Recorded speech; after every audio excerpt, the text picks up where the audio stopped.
आप एक मुस्लिम समाज से आते हैं, बहन मायावती जी ने आपको प्रत्याशी घोषित किया है। एक तरफा मुस्लिम समाज बहन मायावती को वोट दे रहा है, मायावती जी को वोट दे रहा है और हाथी पे चढ़ के सवारी करना चाह रहा है। बहुजन समाज पार्टी बहुत भारी मतों से इस बार जीत के दिल्ली में की विधानसभा में अपनी दस्तक दे रही है। नोएडा में जो बहन जी ने स्कूल और कॉलेज और यूनिवर्सिटीज बना दी हैं, आप उनका स्तर तो देखिए। वर्ल्ड क्लास लेवल किसे कहा जाता, वो जाके लोग देख रहे हैं, लोग मान रहे हैं कि हाँ, अगर शिक्षा में सुधार किसी ने किया था तो बहुजन समाज पार्टी सरकार ने किया था, बहन मायावती ने किया था। 5 फरवरी को दिल्ली में विधानसभा का चुनाव होने वाला। बहुजन समाज पार्टी के राष्ट्रीय अध्यक्ष मायावती जी ने दिल्ली विधानसभा 70 के 70 सीटों पर अपना प्रत्याशी देकर सबको चौंका दिया है। कुछ लोगों को लग रहा था मायावती जी सिर्फ 10-20 सीटों पर चुनाव लड़ेंगी, उन्होंने लेकिन 70 के 70 सीटों पर प्रत्याशी दे दिया। तो हमारे साथ बातचीत करने के लिए लक्ष्मी नगर विधानसभा सीट से बहुजन समाज पार्टी के प्रत्याशी वकार चौधरी जी है, इनसे बातचीत करेंगे। सर, आप एक मुस्लिम समाज से आते हैं, बहन मायावती जी ने आपको प्रत्याशी घोषित किया है, क्या माहौल दिख रहा है? आप गलियों गलियों में लोगों से मिल रहे हैं, जुल रहे हैं, क्या माहौल दिख रहा है? देखिए, इस बार दिल्ली का माहौल बिल्कुल एकदम से अलग है और एकदम वो स्थायी सरकार चाहते हैं। दिल्ली के लोग ऐसी सरकार चाहते हैं जो केंद्र से ना उलझे। दिल्ली के लोग ऐसी सरकार चाहते हैं कि अगर हमने उनको चुन के भेजा है 5 साल, तो बजाय लड़ाई झगड़े के, बजाय आरोप प्रत्यारोप के, लोगों के बीच जाए, लोगों के लिए काम करें। इसलिए इस बार दिल्ली का माहौल एकदम एक तरफा है और बहुजन समाज पार्टी बहुत भारी मतों से इस बार जीत के दिल्ली में की विधानसभा में अपनी दस्तक दे रही है। लेकिन कुछ लोग कह रहे हैं कि मायावती जी का दिल्ली में कुछ है नहीं, तो 70 प्रत्याशी उन्होंने क्यों दिया? भाजपा के लोग और आम आदमी पार्टी के लोग कह रहे हैं। सर, अगर कुछ नहीं होता तो 70 प्रत्याशी कोई मशीन तो थी नहीं कि वहां से बन के आ गए। ऐसा नहीं है, यहाँ पे हमारा पूरा कैडर है, हमारे वार्ड लेवल तक के कार्यकर्ता हैं हर विधानसभा में। एक विधानसभा की बात नहीं कर रहा, हर विधानसभा पे हमारे वार्ड लेवल, मंडल लेवल तक के कार्यकर्ता हैं और लोग दिल से चाहते हैं बहन जी को, क्योंकि बहन जी का शासन लोगों ने देखा है, किस तरह से सभी समाज को साथ में लेके चली, किस तरह से लॉ एंड ऑर्डर मेंटेन किया, किस तरह से एजुकेशन पे काम किया, हर तबके के लिए उन्होंने काम किया और दलितों के और मुसलमानों के लिए तो स्पेशल भी काम किए उन्होंने बहन जी ने। तो लग रहा है कि दिल्ली का मुस्लिम समाज बहुजन समाज पार्टी की तरफ लौट रहा है। जिस तरीके से 2007 में मुस्लिम समाज ने मायावती जी को वोट देने का काम किया, मुख्यमंत्री बनाने का काम किया, फिर दिल्ली के मुस्लिम समाज लौट रहे हैं इधर। बिल्कुल, मुस्लिम समाज समझ चुका है कि यह हमारे पास आखिरी मौका है, इसके बाद शायद हमें मौका नहीं मिलेगा सरकार बनाने का, सरकार को बदलने का, अपनी ओन सरकार बनाने का। तो इस बार इसलिए एक तरफा मुस्लिम समाज बहन मायावती को वोट दे रहा है, मायावती जी को वोट दे रहा है और हाथी पे चढ़ के सवारी करना चाहता है। कैसे मुख्य बदलाव होगा? वो अरविंद केजरीवाल कह रहे हैं कि 2100 रुपये महिलाओं को दे देंगे, बस फ्री है, बिजली फ्री है, जनता हमारे साथ है। काश मुख्यमंत्री जी कहते कि मैं रोजगार दूंगा, काश मुख्यमंत्री जी कहते कि मैं नौकरी दूंगा, काश मुख्यमंत्री जी कहते कि मैं महिला सुरक्षा दूंगा, काश मुख्यमंत्री जी कहते कि मैं हर घर में पीने का साफ पानी पहुंचाऊंगा, काश मुख्यमंत्री जी कहते कि मैं जो नालियां, सीवर सड़े पड़े हैं, जो सड़कों पे पानी बह रहा है, उसको मैं साफ करवाऊंगा। ये काम सरकार के होते हैं। आज यमुना की हालत देखिए, आप जाके आप खड़े नहीं हो सकते। इनके सारे वादे हवा हवाई होते हैं, सिर्फ और सिर्फ पानी की बात करते हैं। आप पानी, टूटी में पानी पीना तो बहुत दूर की बात है, आप उससे हाथ नहीं धो सकते, इतना गंदा और इतना बदबूदार पानी आ रहा है। आप सड़कों पे निकल जाइए, सड़कों की ये हालत लगती है, कहते थे दिल्ली को शंघाई की तरह सड़कें बना देंगे। एक सड़क पूरी दिल्ली के अंदर मुझे दिखा दीजिएगा जिसमें गड्ढा ना हो, जो गड्ढा मुक्त हो। तो ये सब हवा हवाई है। वो 2100 रुपए की भी बात हो, अगर 2100 रुपए की बात हो आज दिल्ली में कर रहे हैं, 1500 रुपए की बात अभी कुछ दिन पहले ही पंजाब में करके आए थे। क्यों नहीं दिया आपने पंजाब में? पंजाब में तो पूर्ण राज्य की सरकार है, पंजाब में तो सारी चीज आपके हाथ में। यहाँ तो आप पे बहाना भी मिलता है कि जी एलजी साहब नहीं करने दे रहे, केंद्र सरकार नहीं करने दे रही, वहां तो आप पे कोई बहाना नहीं है। लेकिन ये सब हवा हवाई बातें हैं, ऐसा कुछ नहीं है। अगर इन्हें करना होता, विल पावर होती, तो पंजाब में देते, तब ये दिल्ली की बात करते। क्या लग रहा है जो अरविंद केजरीवाल कह रहे हैं कि दिल्ली को हमने पेरिस बना दिया, लंदन बना दिया, सचमुच में केजरीवाल ने लंदन बना दिया दिल्ली को? आज स्थिति यह है कि रात के 11 बजे कोई महिला अकेली सड़क पे नहीं घूम सकती है। कोई कारोबारी खुल के कारोबार नहीं कर सकता, गोली मार दी जाती है, थ्रेट आ जाती है। महिला सुरक्षित नहीं है, आम आदमी सुरक्षित नहीं है, नरकीय जीवन बना दिया है। आप कारोबार से टूटे हुए हैं, कोई इंडस्ट्री यहाँ पे नहीं लग सकती है, नौकरी आपके पास नहीं है, तो क्या उन्होंने स्वर्ग बना दिया? कौन सा शंघाई या पेरिस बना दिया? पोल्यूशन की हालत देख लीजिएगा, आप सांस नहीं ले सकते हैं, दमे का मरीज जरूर बना दिया। आप भी खांसते थे, आप पूरी दिल्ली खांसती है, ये हाँ उन्होंने जरूर बना दिया। सर एक सवाल अरविंद केजरीवाल एक प्रेस कॉन्फ्रेंस में कह रहे थे कि जो लोग भी अलग अलग चुनाव लड़ रहे हैं वो कहीं ना कहीं भाजपा को मदद कर रहे हैं, भाजपा को जिताने का मदद कर रहे हैं, तो बहुजन समाज पार्टी भी अकेले चुनाव लड़ रही है, इस पे आप क्या कहेंगे? तो आम आदमी पार्टी मिल के चुनाव लड़ रही है, आम आदमी पार्टी भी तो अकेले लड़ रही है। आम आदमी पार्टी तो बीजेपी की भी पार्टी है। मैं इस सीट की बात बता दूं, भारतीय जनता पार्टी का मौजूदा विधायक हारते हुए देख के उन्होंने भारतीय जनता पार्टी से जो पूर्व में यहाँ प्रत्याशी रहे बीबी त्यागी जी, उनको उतार दिया है। यानी दोनों कैंडिडेट भाजपा के हैं, कोई भी जीते भाजपा के दो कैंडिडेट लड़ रहे हैं यहाँ पे।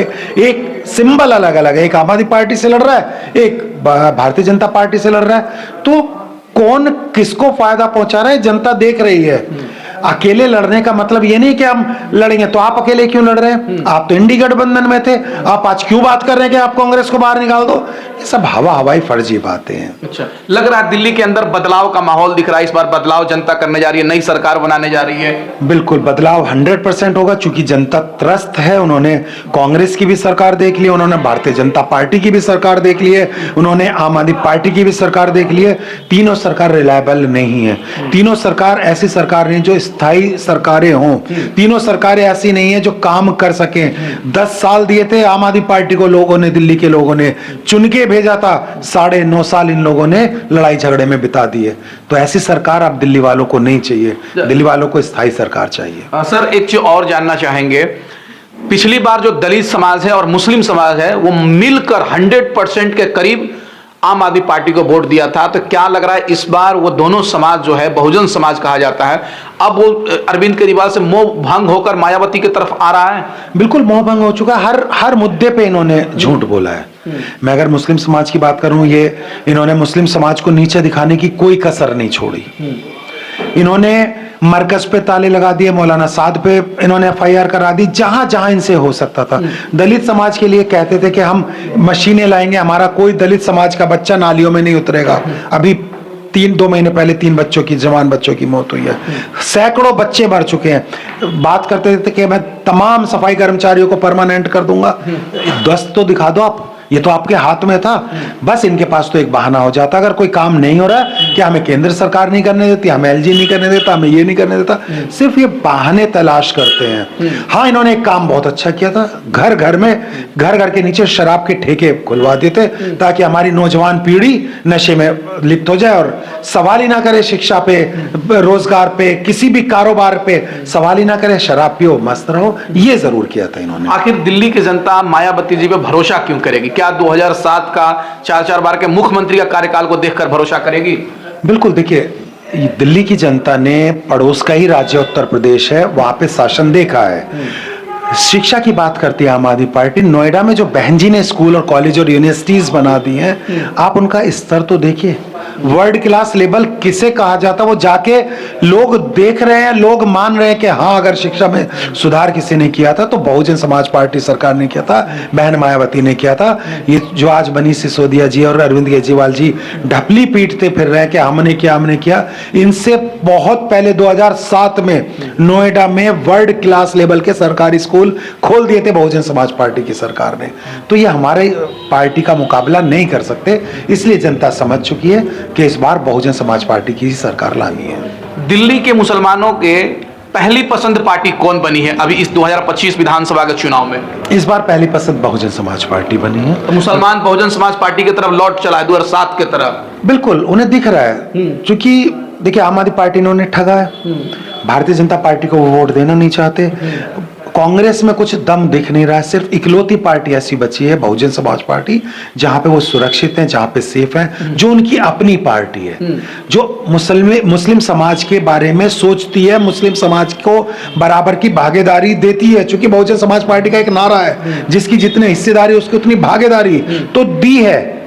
उन्होंने मुझे पूर्वी दिल्ली से लोकसभा प्रत्याशी बनाया और किसी पार्टी में दम नहीं था कि कोई मुस्लिम समाज के किसी भी कैंडिडेट को उतार सके पूर्वी दिल्ली से, सिर्फ बहन मायावती जी कर सकती हैं। तो उन्होंने मुसलमानों का खासतौर से सम्मान बहुजन समाज पार्टी में, तो इसलिए दलित, मुस्लिम, ओबीसी समाज के लोग, तमाम लोग बहुजन समाज पार्टी को इस बार वोट देंगे दिल्ली में। 70 सीटों में सही कहा आपने, 70 सीटों में करीब 7 के करीब मायावती जी ने दिया है, 10% दे दिया है आबादी के हिसाब से, तो मुसलमानों के प्रति वो कुछ सोच रही है। हाँ बिल्कुल, चूंकि मुसलमानों की 10 से 12% भागीदारी है दिल्ली में, उतने उन्होंने प्रत्याशी दिए हुए हैं। तो कहीं ना कहीं अब मुसलमानों का भी फर्ज बनता है कि जो बहन जी ने उन पे विश्वास जताया, जो यकीन जताया, तो भारी निकले 5 तारीख को और बिल्कुल इतनी जोर से बटन दबाए कि भारतीय जनता पार्टी, कांग्रेस और आम आदमी पार्टी का बिल्कुल एक सिरे से सफाया कर दें। कुछ लोग कह रहे हैं हाथी बूढ़ी हो गई है।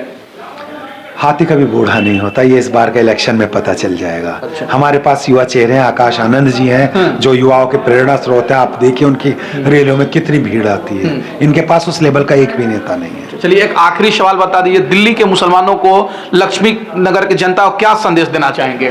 देखिए मैं ये देना चाहता हूँ कि अगर आप चाहते हैं कि एक स्थायी सरकार है, आप चाहते हैं कि आपकी बहन बेटियां सुरक्षित रहें, आप वाकई में चाहते हैं कि आपका स्टैंडर्ड, आपका लिविंग स्टाइल सुधरे, आप वाकई में चाहते हैं कि आपको रोजगार मिले, आप वाकई में चाहते हैं कि आपको नौकरी मिले, आप वाकई में चाहते हैं कि आप एक ऐसी जगह पे रहें जहां पे आपका एजुकेशन लेवल के ऊपर बात हो, हेल्थ के ऊपर बात हो, ना कि हिंदू मुसलमान या किसी और चीज के बारे में बात हो, तो इस बार बहुजन समाज पार्टी के तमाम दिल्ली के कैंडिडेटों को जिताइए और आप अपनी सरकार बनाइए। लेकिन आपका मुस्लिम समाज तो आम आदमी पार्टी का बेस वोट है, वो कैसे बहुजन समाज पार्टी की तरफ आएगा? बहकावे में आ गए थे, अरविंद केजरीवाल के बहकावे में आ गए थे। मैं खुद जुड़ा हुआ था। एक उन्होंने जो मुद्दे लाए थे कि भ्रष्टाचार मिटा देंगे, हम जात पात नहीं देखेंगे, आज सबसे बड़ी भ्रष्टाचारी पार्टी अगर कोई है तो वो आम आदमी पार्टी है। तो इसलिए सब समझ चुके हैं, गलतियां की हैं, अब सब लोग घर वापसी कर लेंगे। तो मतलब मुस्लिम समाज अब फिर बहुजन समाज पार्टी की तरफ घर वापसी कर रहा है, लौट रहा है? बिल्कुल एक तरफा मुस्लिम समाज के तमाम लोग, दलित समाज के, ओबीसी समाज के एक तरफा बहुजन समाज पार्टी को इस बार वोट दे रहे हैं। चलिए बहुत शुक्रिया सर बातचीत करने के लिए। बहुत बहुत धन्यवाद। जय भीम। तो अभी हम लक्ष्मी नगर में हैं और हमारे साथ वकार चौधरी जी हैं। ये पूर्वी दिल्ली लोकसभा से चुनाव लड़ चुके हैं और इनकी एक्टिविटी देखा जाए तो इस इलाके में हमेशा सोशल वर्क के तौर पे जाने जाते हैं, लोगों के बीच में रहते हैं। हम गलियों से घूम रहे थे, पूरी हाथी नीली कर दी गई है लक्ष्मी नगर को। मैं आपको वीडियो में साइड में दिखा भी दूंगा। तो इस वीडियो के बारे में आपकी राय क्या है, कमेंट करके बताएं और हमारे चैनल से नहीं जुड़े तो सब्सक्राइब करके जुड़ जाए। धन्यवाद।